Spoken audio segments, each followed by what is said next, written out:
Winner bracket final, and we got the anime fans going up against each other. On the left, Team Beast Titan, and on the right, Team Attack on Titan.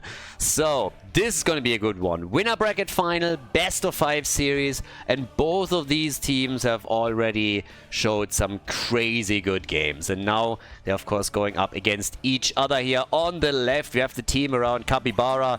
They're playing with Hogga and Dehaka. Dehaka actually has a main tank here. We've seen this before, and I just love that Capybara busts this out again. We've seen him with the Chen main tank. Now we have him with Dehaka here. Sylvanas, Hanzo for damage, and then Malfurion for heals. Whereas Attack on Titan on the right is playing things out a little bit more traditionally. Jojo and Leoric at the front line. We get Chromie and we get Tychus. It wouldn't be a game on the Asian meta without Tychus in the mix. So off we go. Level 1, of course, we get Consume Vitality. It's going to be the same Leo build as usual. But yeah, we'll see which team is making it to the grand final, winning this series, and which team drops down into the losers bracket. For now, it is definitely the red team that is on the attack. They're going straight for Mr. Beast Titan himself here and take Capybara out. Dehaka is gone, and that is a very early first blood for Team Attack on Titan. Nicely done. That was a good kill. And this is really going to help him to establish some early game dominance. Whereas Dehaka, back to business now, is getting instantly attacked again.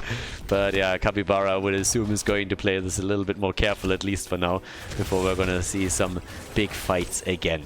Now, obviously, to the Spider Queen, it's all about you trying to get some control, get those gems in, and get those spiders into the game. And check that out.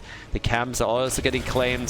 Dehaka moving down to the bottom of the map, splitting from the team. Could then always tunnel in when he has to. But yep, nobody's really timing the camp, by the way. Both of them are just still taking them at the same time and getting them into the mid lane to clash over here. We got the Accelerando on Lucio's level 1, and well, Sylvanas already... I mean, Sylvanas is always an awesome tool to use against opponents' camps, against waves, and also against objectives. Not even talking about structures and just enhancing your own push, but she can of course help them quite a lot to take down this mercenary camp fairly easily. So good moves by them. Dehaka trying to come in for another quick tong and a lick, but can't connect them. And thanks to this earlier kill, an earlier level 4 for the red team. Not an insane window, but something that can definitely help at least a little bit. Level 4, we get the Unstable Poison again for Sylvanas, and the Undoral Anomaly for Chromie, off the wall for Lucio. I mean, honestly, this is more like off his mats. Lucio himself also always gives me the impression that he's definitely off his mats, because that guy is just zipping around and on quite a few drugs, as it seems. But yeah, either way. So with Lucio being a little bit strange, we now have the Siege Giant camp at the bot lane taken. And here we go. They're trying to open that wall up. The gate is already gone. So, yep. Seems like Team Beast Titan is getting a bit of headway. Gems have been turned in. So far, only 13 for the red team. But, yeah, better than nothing. I'm always a bit advocate of turning in your gems whenever you have a moment. Doesn't mean that you need to turn in every single gem, but the amount of players that I sometimes see walking around with 20-30 gems and not delivering them when they have a chance is just mind-boggling to me. Particularly when they just get punished a second later. So yeah, that's always a bit dicey. But hasn't really happened here just yet. We have now 50 gems for the blue team. They can already turn in, as you can see down here. This is a little bit highlighted. The blue team, red team doesn't have enough gems just yet, so they are missing that little glow, but it should appear in just a moment because they're not that far away from it either. Another 4 gems and they're going to be good to go. Yeah, and with that, Tychus already turned in, so there are 22 that they delivered. Capybara himself has 24 already. Yeah, but the blue team isn't really able to turn anything in. And now Attack on Titan, the red team, has also enough gems to get the first turn in done.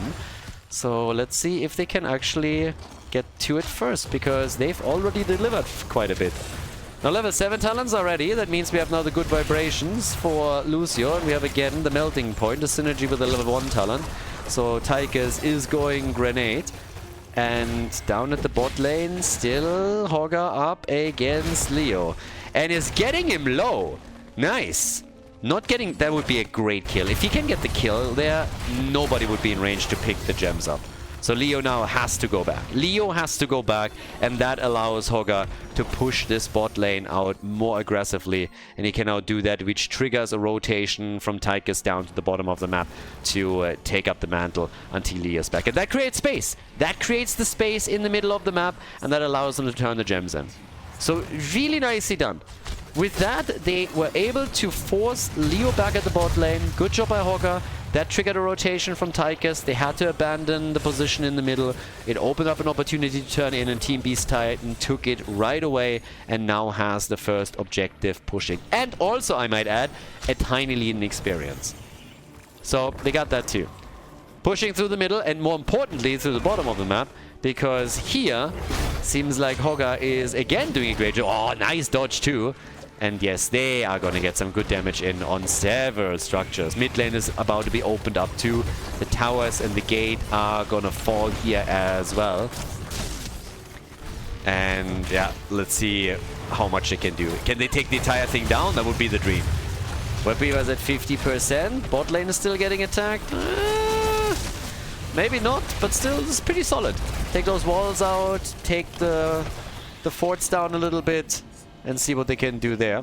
Down to the bottom of the map, we now have at the same time, yep, this one rather low, middle of the map 50%, and up at the top. They couldn't get too much there either, so yeah. Couldn't even open the wall up. Again, still kind of worth it. Level 10, they didn't guard the turn-in spot though. So they allow the turn-in, and by the time that the Web Weavers will be on the ground, Attack on Titan will have their own level 10 abilities. Actually, they get them first, because they were still on lane, whereas Team Beast Titan was focusing on their camp. But we get the Horde pulled. No surprises in regards to the talents that we're getting from them. Yeah, the Entomb comes out early, and so does Odin. Damn, they're really going for it. Isolation on Leoki. Not able to get a kill there, but they are pushing him low, and they're pushing him back. The Web Weavers at the top lane, lots of time, yeah. Hanzo makes it out. Good root on the ground, forces them away a bit. But this is a nice attack. I really like what Attack on Titan is doing here. They were maybe a bit trigger happy on those ults initially, but now they're able to push through this mid lane wall. Odin is over on the other hand, so they cannot use it any longer to take these structures down and drop that fort. So let's see what they can do on this one. Yeah, down to the bottom of the map, we already have them, well, defeated. Web Weavers are gone. Mid-top lane is the same. So I gotta admit, they didn't really do as much as I thought. Also, we are 7 minutes in, and we only have 2 kills. Leoric gets taken out down here. That might allow them to go for the fort, but the rotation is now already happening. So, level 11 for both teams. Only 2 kills, 7.5 minutes in. Structurally, on the other hand, Team Beast Titan is a bit ahead. Structurally, they have been able to take a lot of these hit points off the forts. So, yeah, there is a good chance that they are going to come in and take some of these out quickly. So, a bit of a lead for the blue team. Nothing crazy, but again, slowly, steadily, and you're going to be able to pull ahead a little bit. And with that, now all the way up at the top, we now have the still the attacks. Everybody is gathering more gems, and both teams now have enough for another turn-in. And the blue team has already turned in. So there's their opportunity. Mühsam nähert sich das Eichhörnchen. 1 minion kill at a time, little experience at a time, little by little. Just generally speaking, that is honestly the formula for success in many things. Especially when people talk about, you know, like working out or like fitness or whatever it is. It's always the same, guys. Don't try to go for the big gestures and be like, I'm going 4 times a week now. Just go for the little things. Consistency is absolutely key. Discipline and consistency. And that is what we're seeing from the blue team. They're making small little play, they're very consistent about them, and they just add up in sum. And that is exactly what you want to do. Be consistent, make those disciplined plays, those rotations, get the experience, turn in when you can. Small plays, and all of a sudden you're half a level ahead. The first fort at the bot lane is destroyed. They now took down the fort in the middle too, and that's 2 already dropped. They have level 13 and they are reaping the benefits of those plays. So yeah, that's exactly what we're seeing from them right now. Team Beast Titan definitely getting a lot of momentum through that formula, and they now have control over the middle turn-in spot. The only fort that is still standing for the red team is up at the top. They have level 13. And, well, right now we have 20,000 damage for Hanzo. 17,000 for Leo is, by the way, top damage for Attack on Titan. So, yeah, still able to connect a lot of these drains, I guess. And Chromie is only at 16k. Only 16,000 for her. So, yeah. Kind of rough. Red team has to turn in. They have the talents. They have level 13. Turn in here. Maybe even leading with a kill. That would help them a lot. But they have a trouble going for the Haka. Main tank the Haka. I have to repeat it. I talked about it earlier. But yes, it is indeed a main tank the Haka. And so far, it's doing well. Comes in, gets the Tong connected. One lick, one kill, and Leo is down. That's the second time that he activated his trait in this game. And of course, they can now try and also deny the turn-in to the red team a little bit longer. Maybe even get a third turn-in for themselves before the red team has time to react on anything. That is the other chance and opportunity that they have right now. So, over here in the middle, they're getting a camp at least in. I'm still looking at the bot lane, by the way, and I'm waiting for the Haka to eventually push this out further and force a reaction out of Attack on Titan that they can capitalize on. But they allow the turn-in. Now, of course, if they now get enough experience in time, they have a level 16 talent for defense, and then this entire turn-in is not going to do anything for Attack on Titan. So I'm not quite sure if they're going to get it in time. They would have to send somebody to the top lane to catch the experience there. But killing Leo also helps. So yeah, take the fight, kill Leoric. Now all of a sudden, Leoric has, by the way, died 3 times now. He's the only one dying for the red team so far. And they are already defending against the Web Weavers. That top lane is in trouble though, so that hurts. But here we get the Will of the Forsaken. And up at the top, we get it, that destroyed. Where does Will of the Forsaken make us so? What is the Will of the Forsaken? What do these guys want? Like, I don't know. That would be interesting, you know? Like, give us some lore, give us something interesting. And instead we got Orphea. Heroes of the Storm lore. But yeah. Orphea, so interesting. So, spray and pray. Here we go. So again, this build, they really prefer this, the standard build on the Korean server right now. Pretty much exactly what you're seeing here, with another talent then going into overkill on level 16. Leo, of course, I talked about him already a couple of times. And yeah, he needs to be careful again. You can't just die again, dude. At this point, Leo's just praying that somebody else dies too, so that he's not the only one. But it's not looking good. We have another turn-in for Team Beast Titan. First game in the best of 5. Only the first game here, but they are now looking fully in control of this game. As long as they don't lose their Haka. Nice arrow from Hanzo, saving the day. Yeah, another lick. Was anticipating Leo to come out of ghost form, but that hasn't happened. Now the Web Weavers are approaching, and there's Siege Giants on the map as well. Yep, Siege Giants and Web Weavers and Hogger down at the bot lane. Hanzo still hasn't taken his level 16 talent, by the way. But we have the talent finally also for Attack on Titan. Oh, and they go Titan Grenade, look at that! Isolated spray and pray. So yes, the synergy with the grenade, a little bit deviating from what we've seen so far in the tournament from the Tigers players. But alright. 30,000 for Chromie on the damage numbers, and we get 34k for Hanzo. Top fort obviously is going to get destroyed. Oh, and... Get wrecked! Get wrecked! Sylvanas just got hammered! She thought she was out of this. And even Jojo already moved back. Oh, absolutely glorious. Perfect. Now Hanzo goes down. Is it all of a sudden time for Attack on Titan to turn this game around? Bottom keep is still taking damage. Top fort has been destroyed. But yeah, that was glorious. Let's take another look at this. Check this one out. Ah, that was fantastic. So first is push at the bottom of the map, and then up at the top. Yeah, Jojo, she thinks she has it, and she's like, nah, probably not. And it hits her full in the face. Sylvanas gets totally crushed there. She thought 100% that she was safe. 100%. Did not see that one coming. So yeah, Sylvanas is back. They're going for the boss. I'm not so sure on that. I mean, if they can stall this out by a couple of seconds, once that Hanzo's back on the map, he's gonna fire an arrow immediately. Hanzo's gonna fire this arrow right away. Now Sylvana is here. I don't think they're gonna let this happen for free. I don't think so. Hanzo's back, and there's the arrow. Arrow's on the way. Arrow's on the way, and they already lose Chromie. Boom! Hanzo just killed 3 with the arrow. What is happening all of a sudden? 5-man team wipe.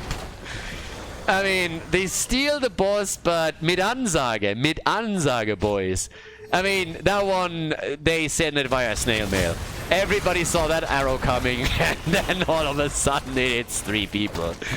That was a Captain Obvious play right there. He lined it up, he gets the hit, and that is a massive triple kill.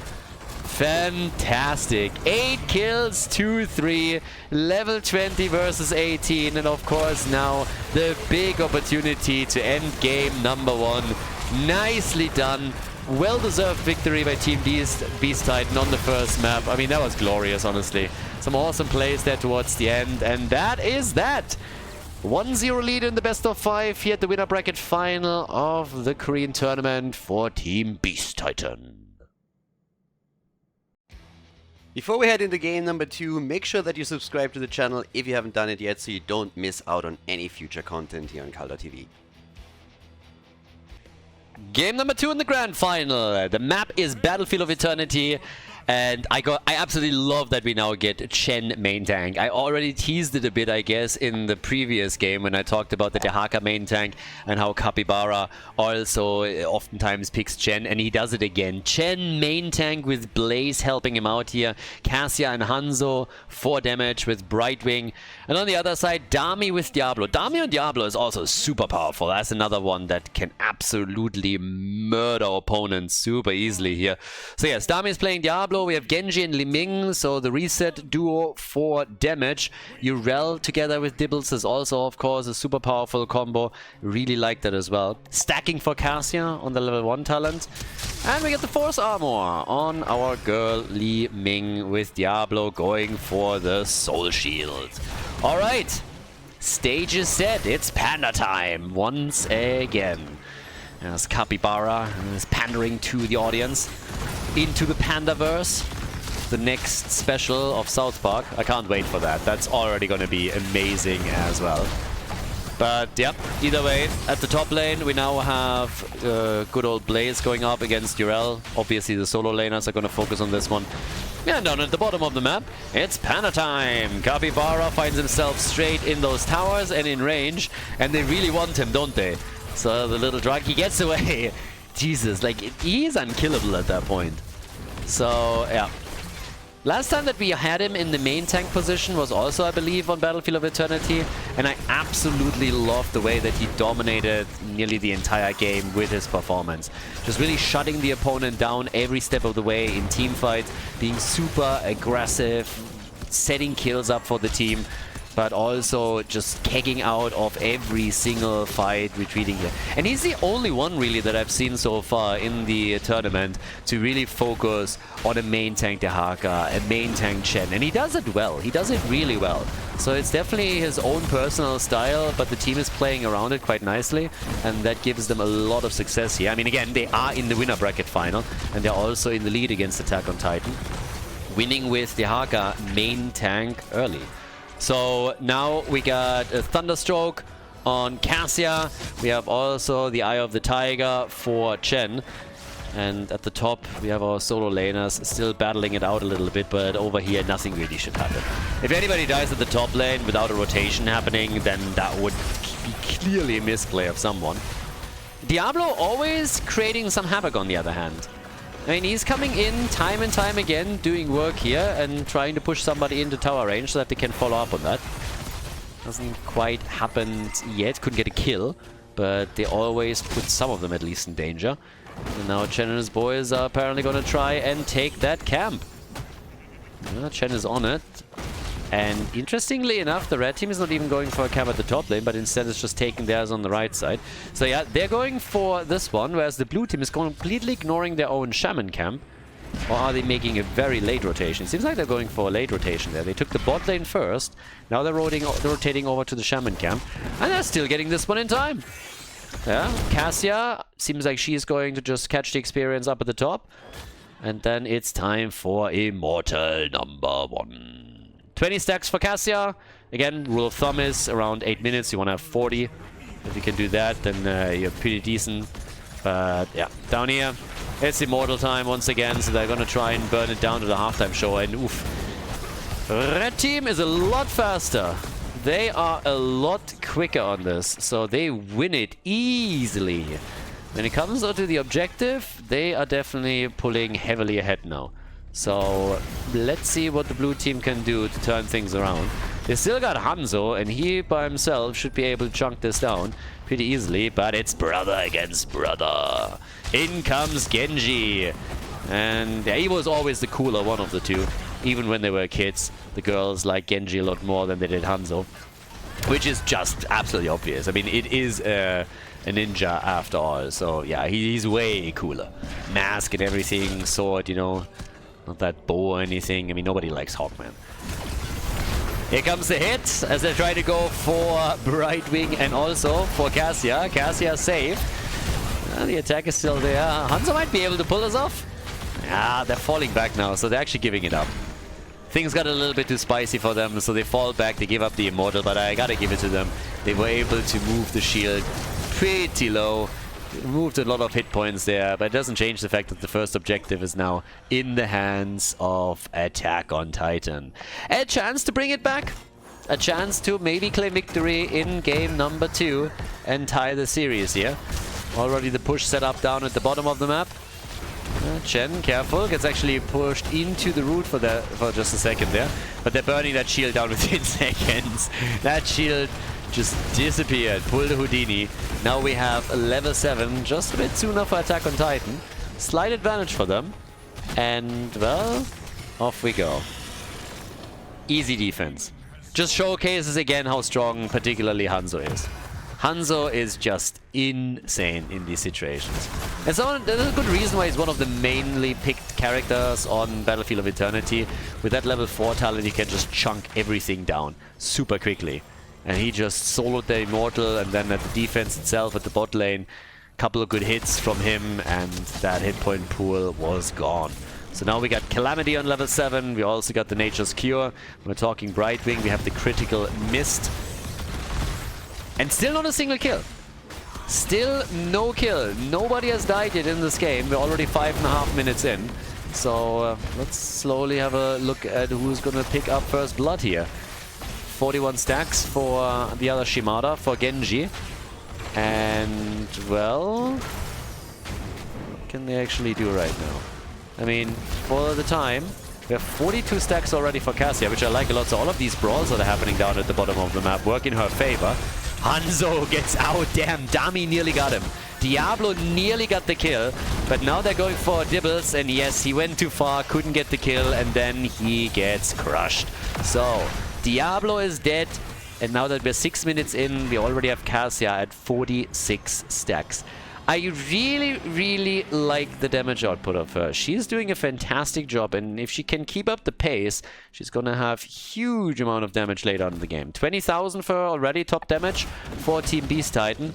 Not quite catching up with Li Ming just yet here, but this is still a significant amount of oomph that she brings to the table right now. And this could eventually lead to some nasty hits in the late game if she keeps up the pace here. So, first blood, Diablo went down first. Now the attacks are still happening right here as they're trying to go for some Immortal action. Halftime show victory, this time for the blue team. So they were able to get to the 50% with a 4,000 hit point advantage over Team Attack on Titan. And now Hanzo is immediately at it again. Hanzo's at it. They're getting the rest of the team connected too. Getting a few more hits in. So the blue team is on the offensive. The red team can do nothing else but defend for now. And they're trying to, of course, get a kill so that they can turn things around here. But this is just a real problem. With the distance poke from Cassia and Hanzo in particular, that Immortal is losing hit points quickly. And while all of this lasts, it is Cassia to just keep stacking, and preparing for late game fights.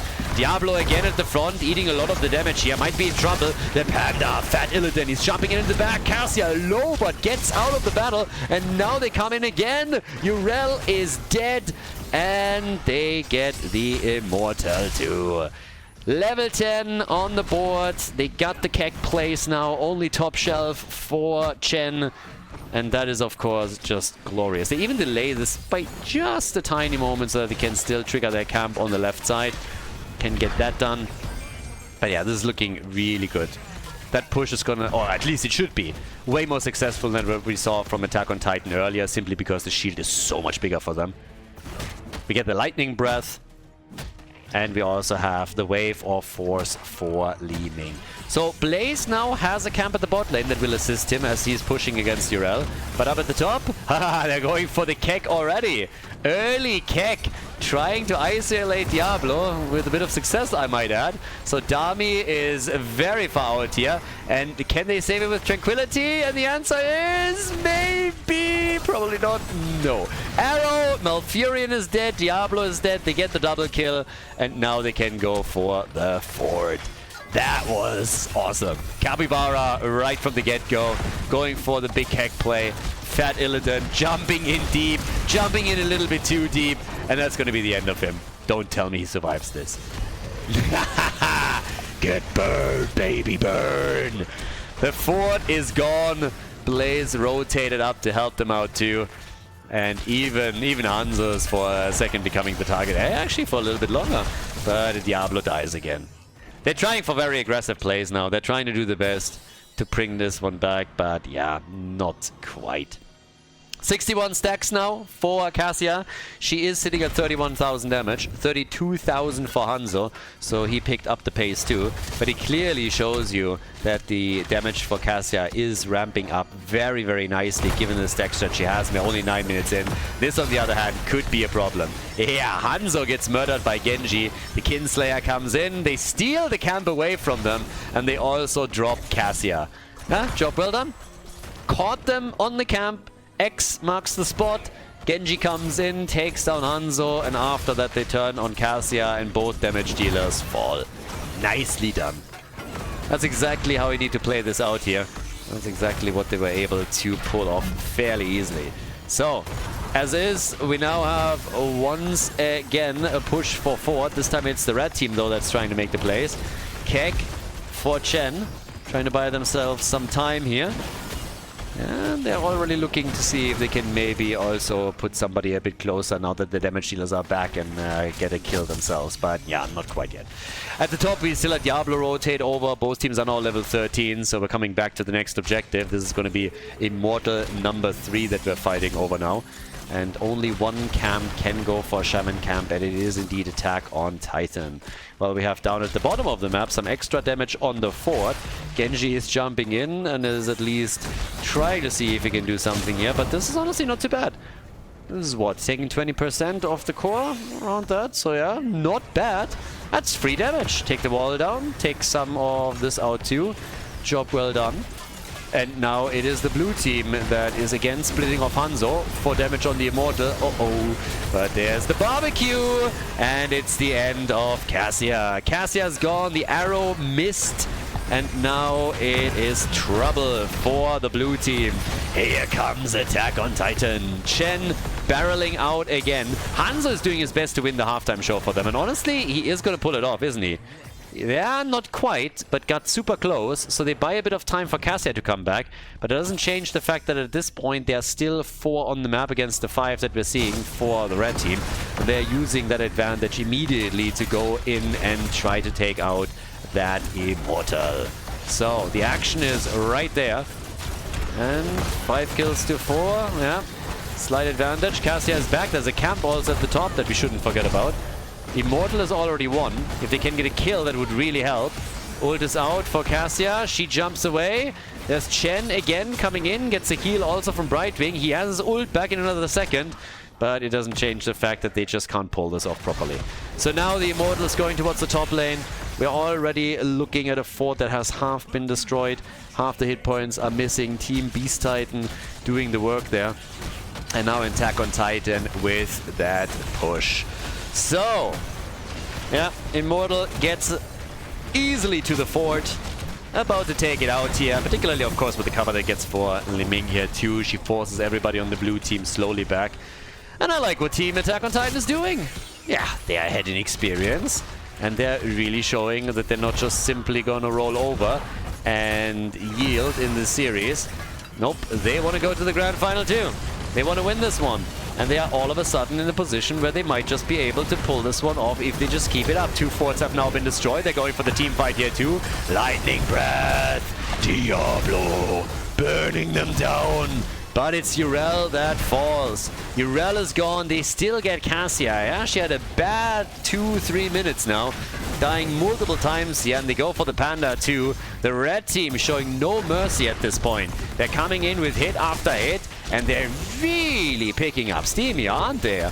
Level 16 is now ready. That means that they have the talent advantage. Dibble is going deep again. They want another kill. Might even get it. Blaze is low, but still gets healed and survives, and the red team has to retreat. Still a successful battle. Late picks on the 16s now as well for them.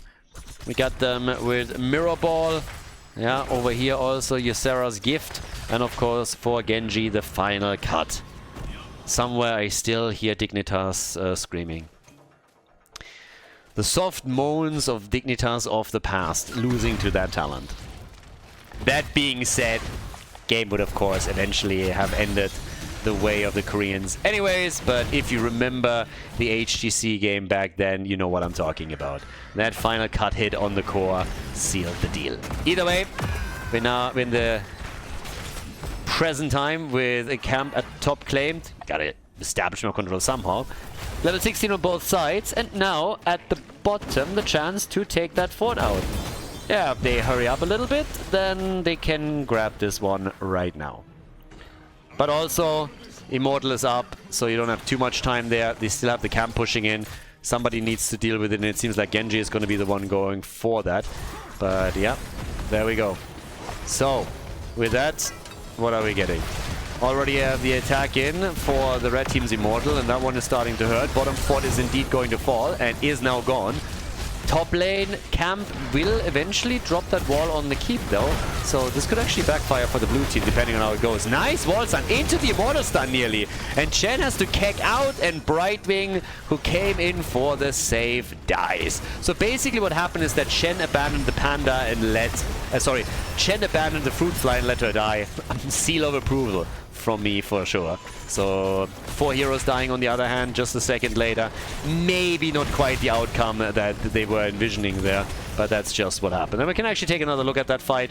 So yeah, as you can see there, first it's Brightwing and Hanzo that die, and then the Panda falls and Cassia falls. Blaze barely makes it out of the fight as they go on to the Immortal, win the halftime show, and now they're going to finish it off. Cassia had 72 stacks, but the team fights are really now controlled by Attack on Titan. There's no doubt they won the point on the board, and they're doing whatever they can to make it happen. They're looking very, very strong with this. 10 kills to 6. I would say the last 2-3 team fights have ended heavily in their favor.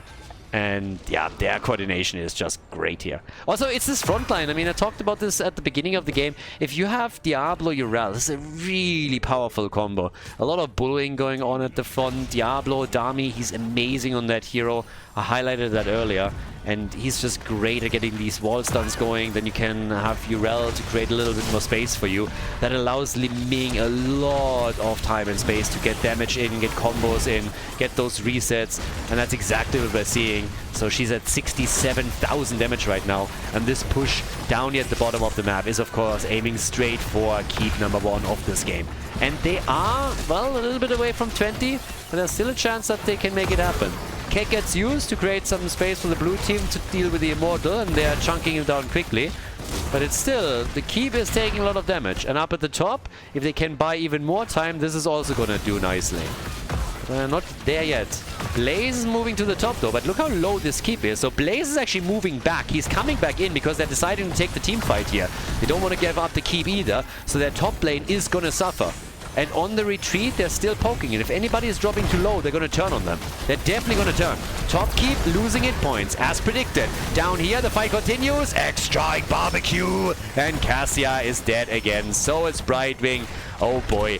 They are in deep shit now. They lose 3. Chen is gone. Now they're chasing Hanzo. And this is another 5-man team wipe.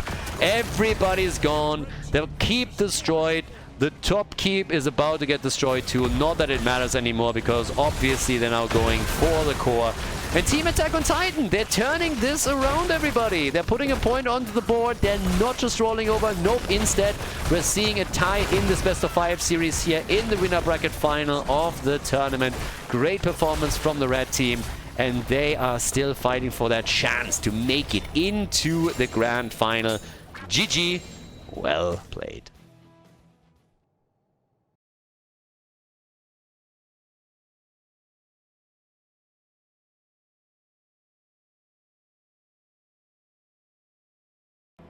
Third game of the series, we find ourselves on Infernal Shrines, and obviously this is still a best of 5, the winner bracket final. Capybara finally on an actual tank. This time he's playing Johanna. They got Martel for the side lane, Genji and Junkrat here in Infernal Shrines, and Malfurion for heals. Whereas Attack on Titan on the right, they had definitely, they stepped it up. They stepped it up in game number 2. They had a big leap forward there with ETC Leoric. The Koreans, they like the ETC. They definitely do. We've seen him a lot more than we see in the Western scene. Then Tychus is obviously a given in this context. Vala is usually banned. Now we have Tychus, Sylvanas for damage. And, well, can they pull ahead? They lost the first map, won the second, and now is a chance for them to get the lead in the series. Whereas Team Beast Titan, they got a pretty good lineup now too. Good poke from Junkrat onto any shrine from the outside. In addition to that, then of course you have the AoE and also the positioning that you can get with Jojo, which they're already trying to use here as they flank in. Nice. Tychus in this case jumps away quickly before he gets booped somewhere. Top lane, of course. That doesn't really shock me. I mean, again, it's the one-on-one that you would expect there. So no surprises. We have Leo going up against Malthael. And now down at the bottom of the map, still the little play with the rotation between lanes. Malthael had to be careful that he doesn't get caught by ETC there. That can always backfire very quickly. But there we go. They tried to isolate ETC and they nearly did so, but not quite good enough or well enough to get a kill as a follow-up. But still, was very nicely done. And now it's time for the camps with the 1 minute mark past. Those camps appearing on the map is obviously what they're going for next. And they're already trying to make their play right here. Going for the first one, whereas the blue team is a little bit more aggressive, trying to go for the traditionally neutral one at the bot lane. So they are attempting to walk away with 2 of the camps, and it seems like this is going to happen for them. They already got this one for free. Now they can at any point take the one on the left side. We already have Junkrat there. Malthael was there too. More as a backup than anything else, but now that they saw the heroes down at the bottom of the map, they just decided that they would leave him there alone, and well, that's that. Grenade on level 1, ETC with proc rock. ETC can be pretty hit or miss. We've seen some approaches also with stage dive over Mosh Pit. We'll see what exactly he's going to do here. There's some interrupts obviously for Team Beast Titan, but it depends on if they want to focus a bit more on the macro or even jump onto the backline or not. I think in this context, Mosh Pit might be the weapon of choice for them, but we're both... And oh! We get, for the first time in this tournament, I believe, a deviation away from the level 4 talent. We get Neil Peasants!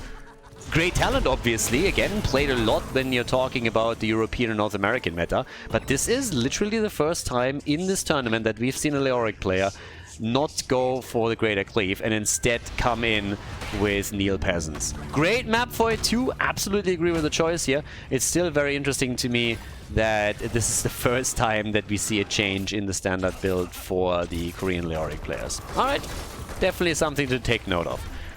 Now that we're focusing on the first shrine, the usual traditional battle about level 4 is of course here. So it's all about you trying to get the talent a bit earlier than your opponent, try and lock that in and see what you can then pull off with it if you can win the first objective.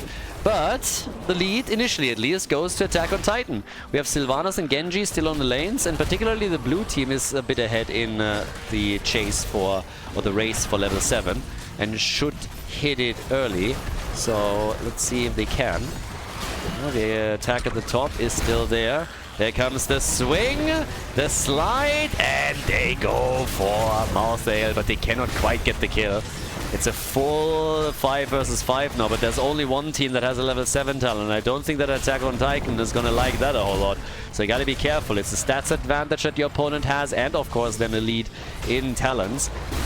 But there is a lead in stacks on the objective for the red team, and they're trying to do...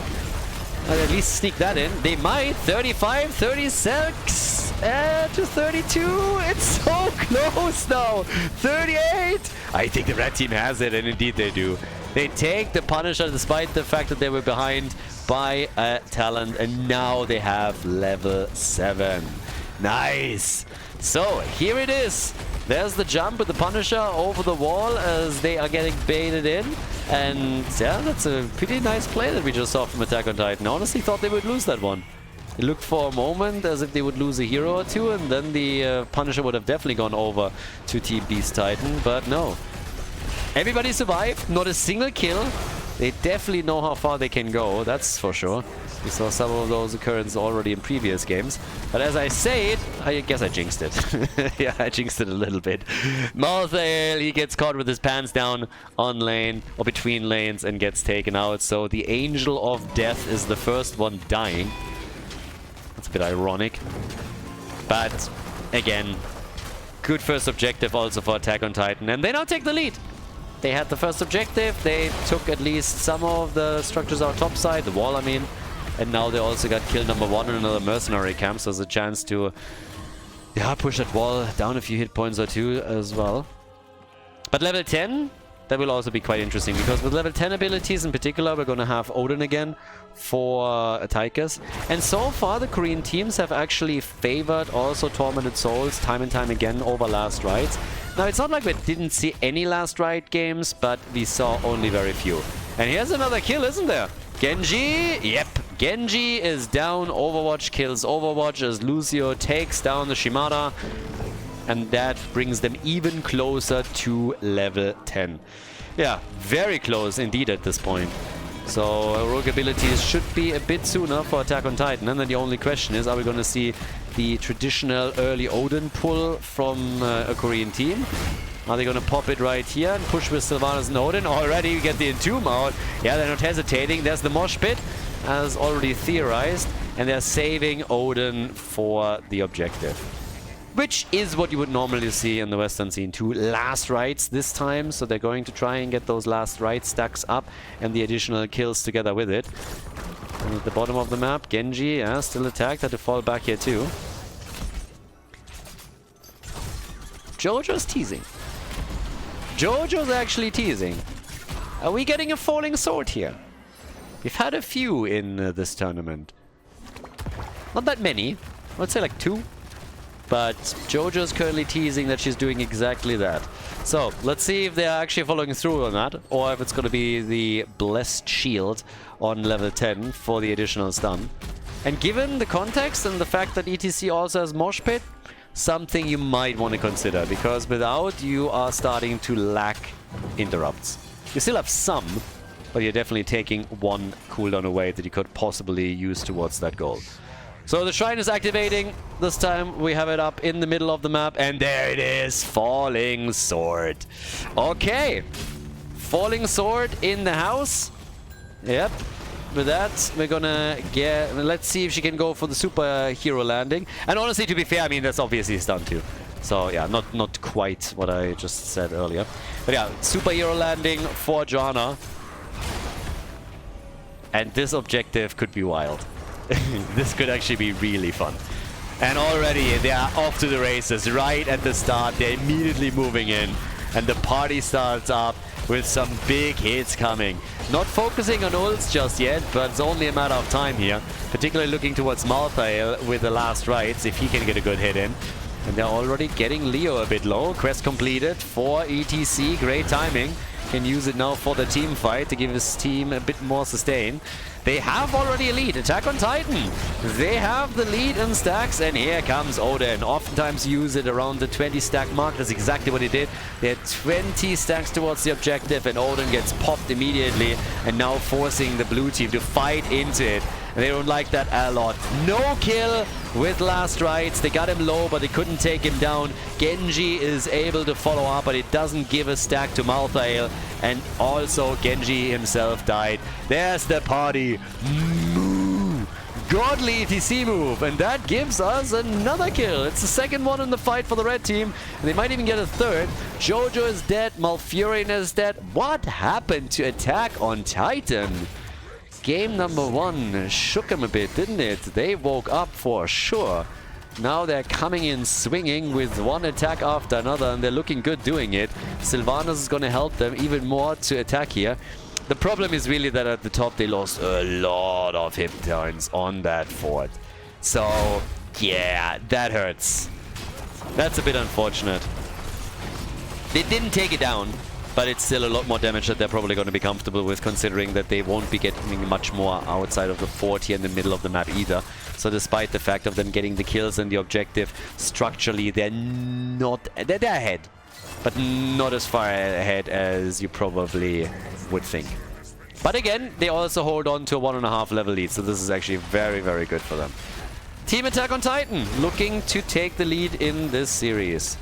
Bit too early. Only the 10-minute mark, only the first fort destroyed. But again, slowly getting there, obviously, as you can see. So now we have 23,000 damage for Tychus, 29,000 for Junkrat, who's still doing good work. And yeah, Malthael at the top lane, pushing this out, whereas the team down here is defending. That guarantees that they're getting the top fort, I suppose. So it's not too bad. Yeah, taking the top fort down for pretty much free is huge. As long as they don't lose too much down here. That's obviously the little caveat that we still have to talk about. But yep, top fort is now going to be taken out, so that's destroyed. Therefore, the fountain gone, and at the bottom of the map they were able to... Well, they lost the wall, but they hold on to the fort. That's the more important thing. So, 2 forts to 2 forts. That's what we're looking at right now. And, well, with that... Now it's 5 kills to 1. It's actually pretty impressive. Most of this comes from the last team fight, where they took out 3. But still, looking very, very good here.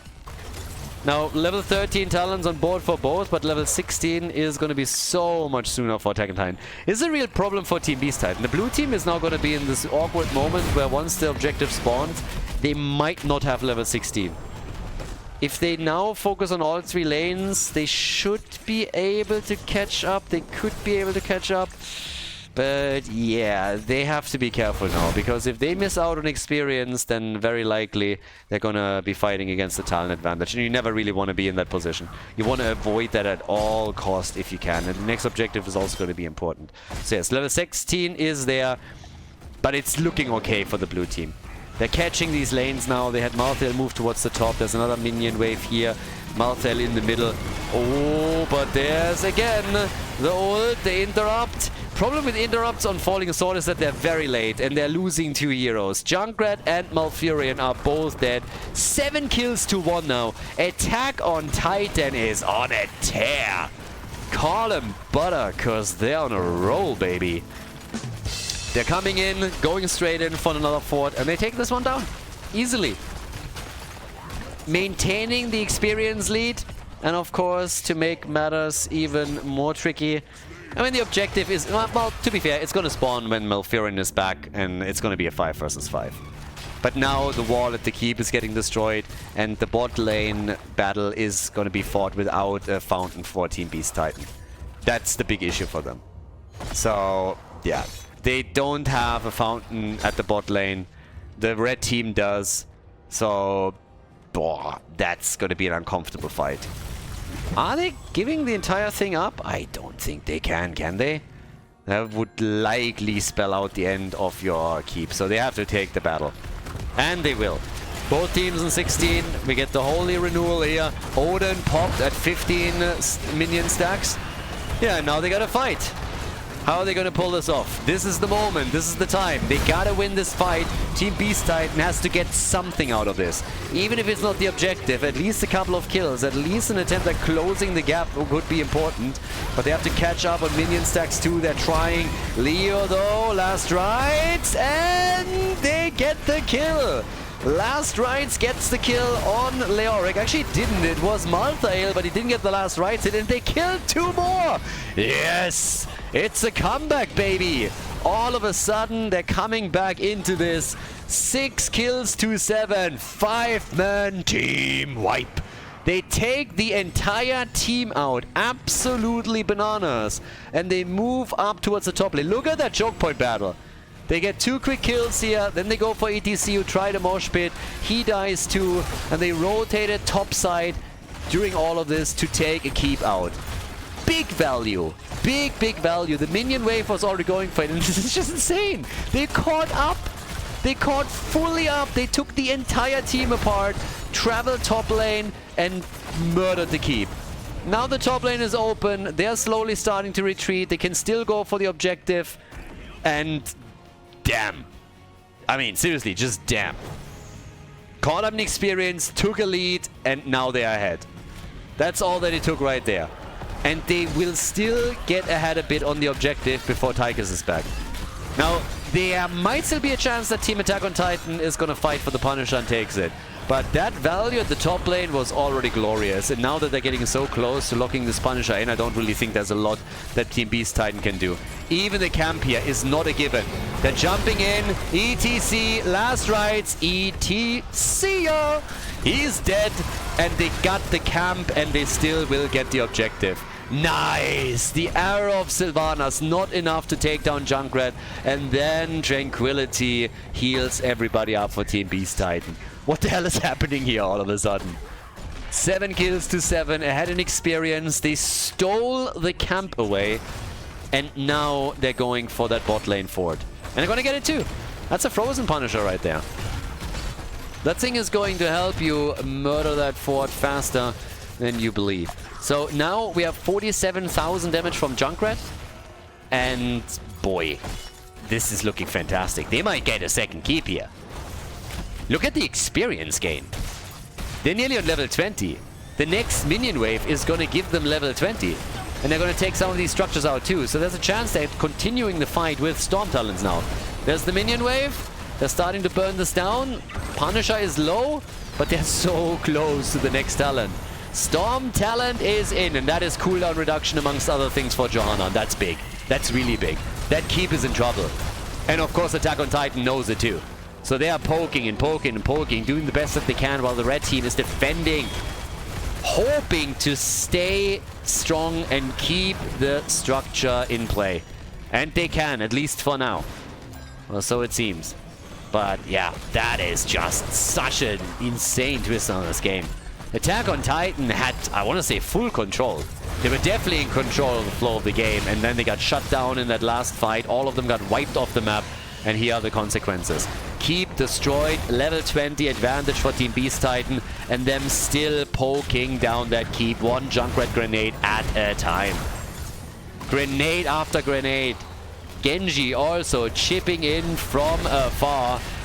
And yeah, they might not quite get it. They're already falling back because the red team is about to get level 20. But still, it is so low. Yeah. And after they retreat, they just fake it for a second. They're like, you know what? We just let them believe that we're going back, and then we come back in and take it on. And that's what they did. 2 keeps down. 2 keeps destroyed. Team Beast Titan. There's some beastly plays here. Not bad. All of a sudden, blue team is ahead again. 7 kills to 7. We got 62,000 damage for Junkrat, 53,000 for Tychus. And Leoric is now sitting up at the top here. There's a little play. And down to the bottom of the map, there's a camp that's pushing. That's not good news when you're in a position where you already have lost your keeps. The top side camp, obviously there's a counter weight, there's some balance because of what we're seeing from Attack on Titan on the top lane too. But yep. Next objective could be deciding the game. And it's the only lane. This is where it spawns. And it's the only lane where the blue team still has a fountain. They're going to try to hold on to this one. We're going to see them probably with a stronger presence now in the top lane, just to make sure that the red team doesn't all of a sudden think they can go in there and take that fountain away from them. That would be very huge if they can take it. And now they're even timing the camp over on the left side, taking the opponent's camp out already. Oh, this is nasty. It could be nasty. Red team, they're checking. They want that fort. They want it. The pings are already there, and they're actually giving it up. No! Don't give up that fountain! What are you doing, boys? Alright, here's the fight. Now they're going for it, but this fort is... No, they can't take it down! Look at the damage! The Riptire!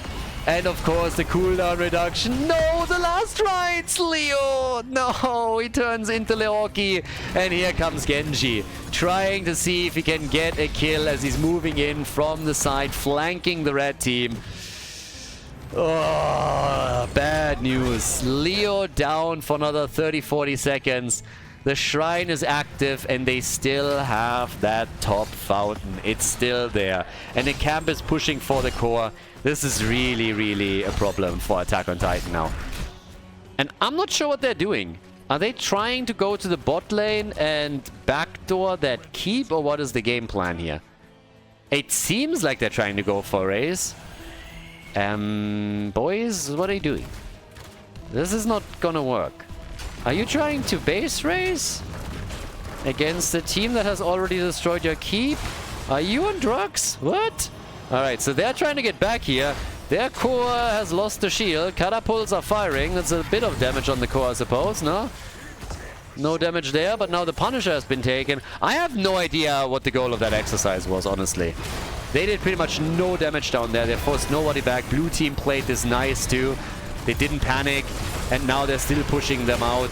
Punisher has to, of course, be bailed into the middle. That's the only thing that you essentially can do. Last rights, again, nearly taking out Leoric, but this time he survives. So now they're coming in with a Punisher. It gets baited quickly towards the middle, as you would expect. But the core is now open, and just look how quickly Leoric is losing hit points. He dies before he reaches the Nexus. And I think so do the hopes and dreams of Attack on Titan in game number 3. This isn't looking promising. This is another win for the blue team. Even with Junkrat down, this doesn't change the outcome of the game anymore. Game number 3 in the best of 5 series, taken the W on Infernal Shrines by Team Beast Titan.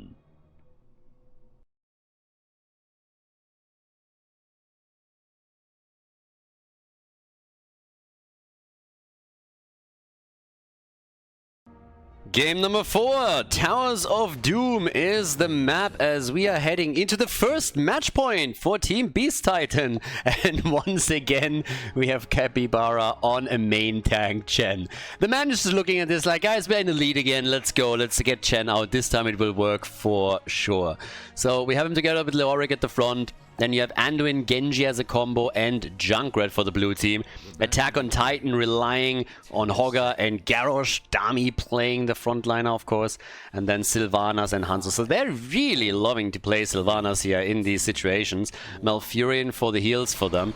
But yes, they played Sylv a lot. And again, every time I'm seeing these compositions, it makes me so happy that Capybara is just sitting there and is like, you know what? I want my Chen. So, yeah. You can see teams really target banning Chen against him every now and then, because he can be super annoying with that. I know, the last time they played him didn't work out for him, but if you followed the tournament more than just this particular match, then you know that he already had a huge impact with Chen in multiple games. And, I mean, he believes that he can do it again in this one, right? Towers of Doom, match point number 1. So let's see if the team can pull that off or if they're going to struggle here. But at least right now, he still has hope that the Panda will deliver once again. Junkrat up at the top. Nice spin, straight to the gate. And here in the middle, Chen gets interrupted. Also, obviously, Garrosh trying to work a little bit on Warbreaker. We have at the bottom of the map the rotation that is still happening here. And now with the camps up, it's pumpkin time. Yep. So, it's not Halloween just yet, but it's time for some pumpkins. Let's go and see what we're gonna get from that. More pumpkins, more better.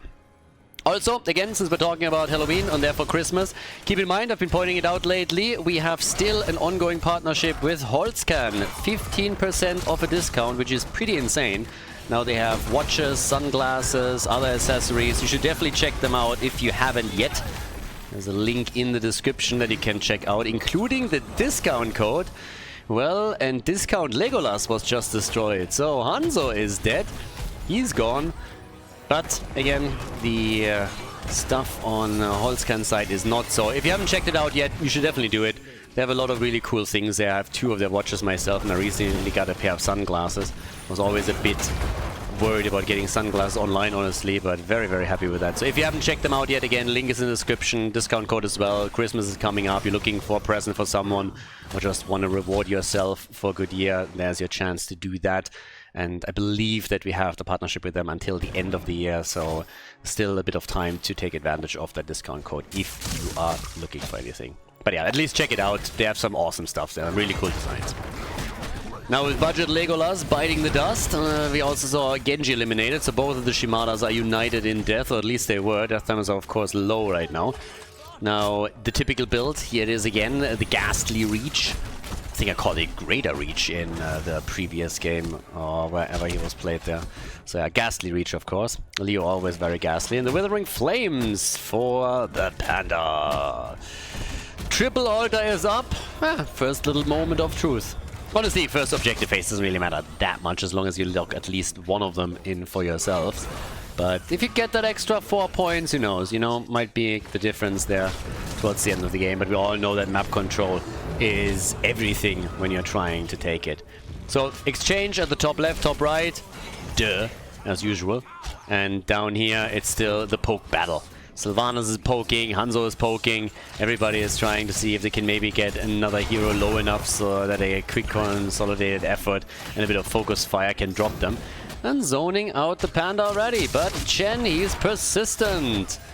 Yeah, the man is a good old drunk, so quick look into the bottle to check how late it is, and then he can jump back in. Get that shield, baby. There's level 7 for him too. Anduin with the Desperate Prayer, and the Panda with the Elusive Brawler. So some Drunken Master style. And, well, it gets interrupted again. I was just about to say, it looks like they can get that channel, but not so quick. Oppressor on level 7, and also the Nature's Cure. So again, everybody's going through the motions here, trying to see who gets that altar. But now both of the teams are also realizing that their pumpkins are close by, and they might be better off getting the objective first before they make another move for the 4 shots. Nobody has really pushed any structures or so yet either, but I would imagine that the red team in particular would just love nothing more than getting Sylvanas onto the lane and take a tower or 2 down and then drop that air. It is Panda time on the other hand, so yeah, Capybara, Fat Illidan is trying to go for it, but then Anduin, once that Chen finds himself in trouble, is going for a quick pull and saves the day here. Insanely strong character. I mean, I'm always making fun of Anduin, obviously. Mainly because he deserves it. But still a very, very strong character. And I should probably also explain, every now and then I have to explain why I actually hate Anduin. And there is actually an explanation. Most people, or a lot of people I would assume know, but for those who don't, so I was actually in the days of HGC at a tournament in China. And that tournament took 2 weeks. So for 2 weeks we were casting pretty much every day for that tournament. It was a pretty big one. And to that time, they had the World of Warcraft trailer where Anduin is battling it out with Sylvanas. Now, first of all, Sylvanas, of course, way cooler than Anduin. I mean, duh. Water is wet, Anduin is cooler, Sylvanas, sky's blue. But either way, so for 2 weeks, I had to watch this stupid trailer, and Anduin the entire time sitting there and crying, "Where's my mommy?" Oh, no, wait, that was the other one. "For the Alliance!" And just crying into the camera. And boy, if you have to endure that shit for 2 weeks, please tell me you wouldn't hate him too. That little fucker was crying into my face day after day. The Alliance! And yeah, after that I was just like, okay dude, we're done. We're done. I don't care. You are just obnoxious as hell. So yeah, that's why I hate Anduin. Simple as that. Good reason. Also, shots now finally fired. So they got a kill. They took Hanzo out. It's actually only Shimadas that have died so far. 3 Shimadas have gone down. Early level 10 gives us again the kick. And yes, thank you, Light Bomb. I'm so happy that we're seeing this a little bit more in this tournament now. The teams are starting to use Genji Anduin with a Light Bomb combo. If you're looking at European games, you're just so used to that comp being used over and over and over and over again that whenever Anduin all of a sudden picks a different ult, you're just sitting there like, what? Didn't even know he had a second ult. Like, what the hell? There's the kill. Sylvanas is gone. Huh? Genji able to drop her. And what do you know?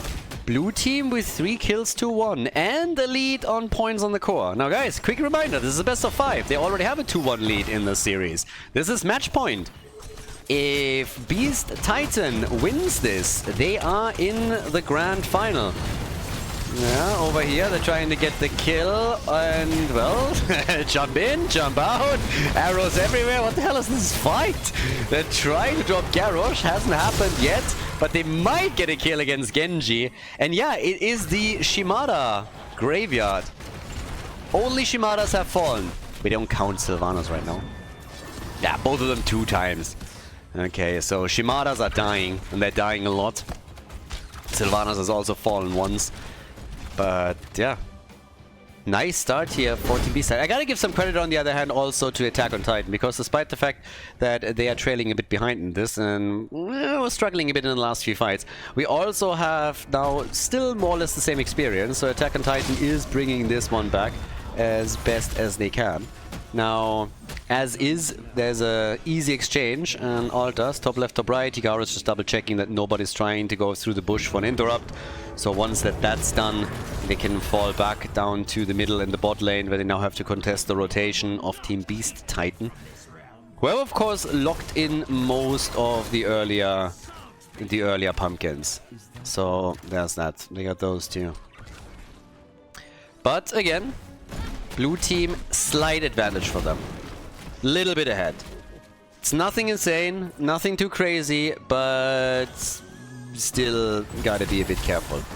As I said earlier, momentum is at the end of the day everything when you're playing on Towers of Doom. So once that you're in the mid and late game and a team is able to pick up momentum, that's great. And Attack on Titan has the big advantage that with Sylvanas in their midst, whenever they win a team fight, they can or should be able to capitalize on that fairly quickly. You should be able to do a lot of structural damage, get some structures. So they have a team setup that is going to help them with comebacks quite a bit.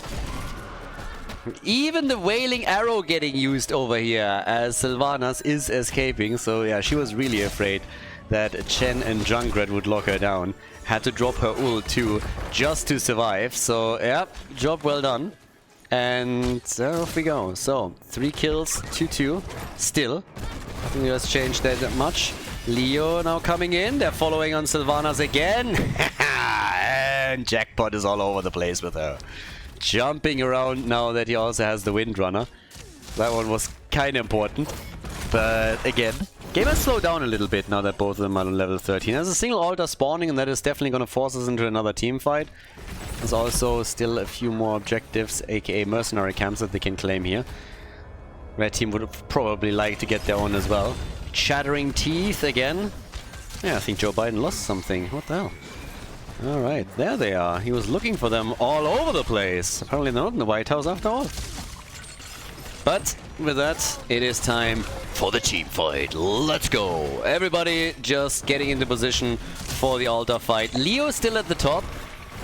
Wants to get them another wave, another minion wave, a bit more of an experience lead, and also damage those structures more. So right now is the attack straight for Capybara. Alright, and he kicks it up early, very early. Didn't really think that he would hit the button this quickly, but yes, he goes for the ult. And that's already one big tool that they don't have in this battle any longer. He's also kind of getting zoned out here at the bottom of the map, so this could get a bit tricky. Good arrow, but Yeah, even the wailing arrow coming in. I like the idea, but if you know one thing, that it's that Anduin is a total killjoy, and he doesn't like it when other people have fun, so that's why he ruins plays all day, every day. That then again, light bomb throw into the middle of the team. Malfurion is dead. Dami, what did you do? No! And he is dead as well. Oh boy, that hurts. That's an altar channel for the blue team, and they're pulling farther and farther ahead here. So, level 16.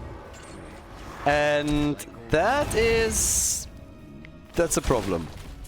Half a level ahead, couple of kills ahead. You're losing more and more heroes.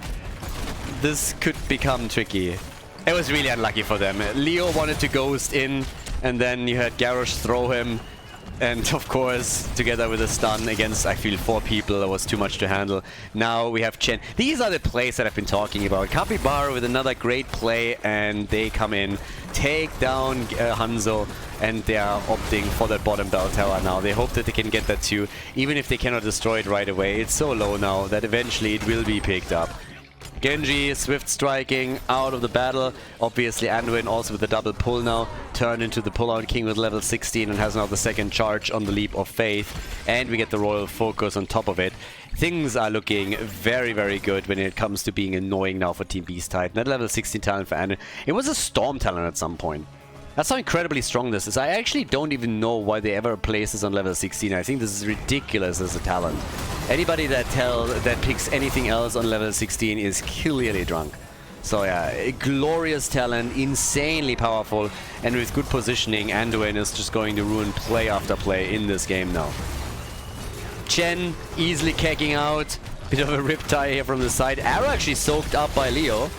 And Hanzo, careful my friend where you jump, because Junkrat is still there. Fight also continues, and Dami! Oh, they saved the panda again! Capybara is alive, and Garrosh is dead. Garrosh has been eliminated once more. Altar is spawning, and they're gonna get the bell tower before they go for the altar channel, aren't they? With 2 heroes being destroyed, there's just no doubt in my mind. They have to take this one out now. There's 3 defenders at the bottom of the map. They can still tap the fountain. Oh my god, and they even get Hanzo now. Hanzo killed. Yeah, this is a nightmare. What is Sylvanas doing? Girl, where are you going? You're not gonna 1v5 this. What the hell? Honorable Sudoku by Sylvanas.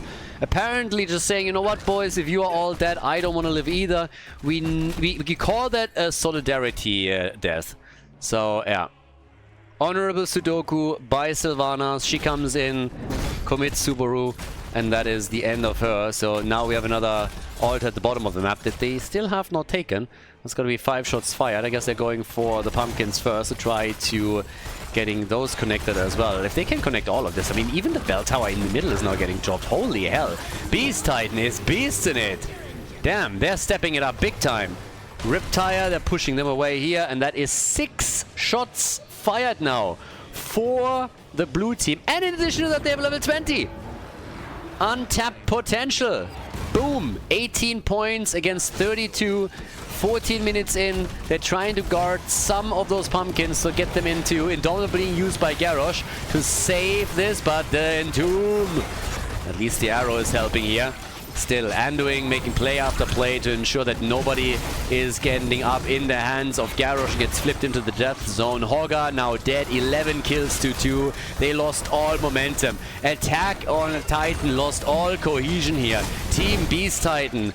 Team Aaron, let's go. They're going ham on this one. Garrosh is dead. Can't stop, won't stop. They're going through the red team like hot butter through cheese as they're going for kill after kill. And it's a 5-man team wipe. Genji dies. Worth it, baby. Absolutely worth it. That was totally alright. He dies for good cause. Comes in swinging, slices and dices, and they're dropping every single hero on the red team, which now allows them to go for a full barrage. They're getting the top. They're gonna get the bell tower here. Those are... I mean, this could this be game? I don't think it's gonna be game just yet, but they're gonna get the boss next, I assume. Hogger alone won't be able to retake one of those towers. Oh my god, the triple altar phase timing. Oh boy, that hurts. 15 kills to 3, and now they need just a couple of channels. 15 points on the core now. Another 4 are going to be fired. Chen is buying them even more time. Shot after shot is fired. Leo is gone. Yes, the boss. Hello? Are they going to lose to the boss? No. Okay, so they're going to take the 4 shots here. We are on 13 points on the core. 4 shots are fired, and now they can start to go for some of these channels. Bam, we're down to single digits. 9 points. Yeah. Hanzo takes 2 here. Genji's going down to the bottom of the map. Another channel is happening over to the top left. But there's another 6 shots that will be fired by Genji, and that drops the team down to 3. They lose Junkrat though. I don't even know where they're fighting here. There's nobody that can even get close. Yep, 3 points on the core. That's 1 pumpkin camp. All that you need. 3 points to 28. With the back to the wall right now. 52,000 damage for Sylvanas. Anduin hasn't died. Neither has Chen, by the way. Capybara is still crushing it with his Chen performance. And now they're going for the pumpkins, obviously. So, yeah.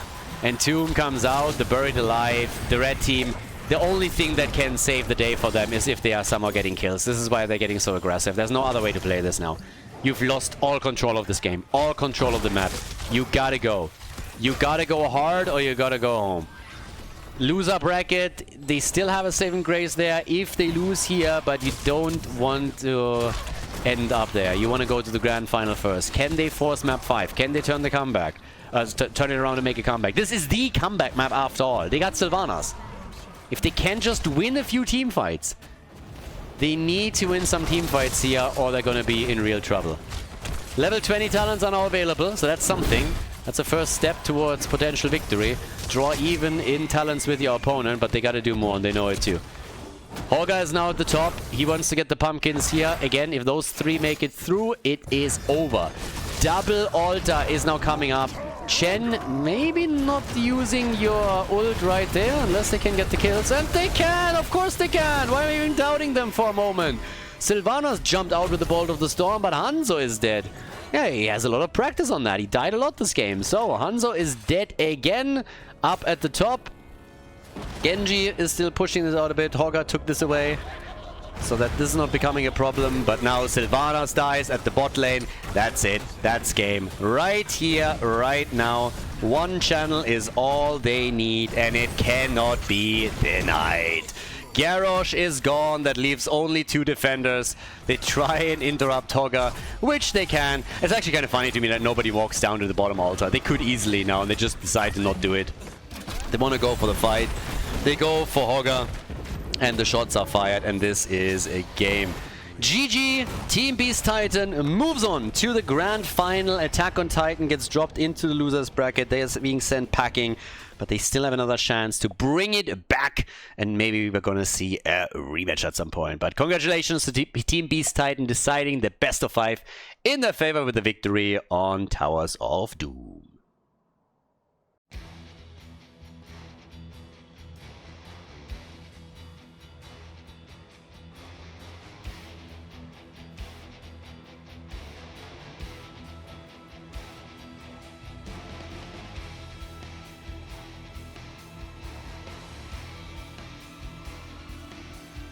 Thank you everybody for watching the video today. I hope that you enjoyed the show and the commentary.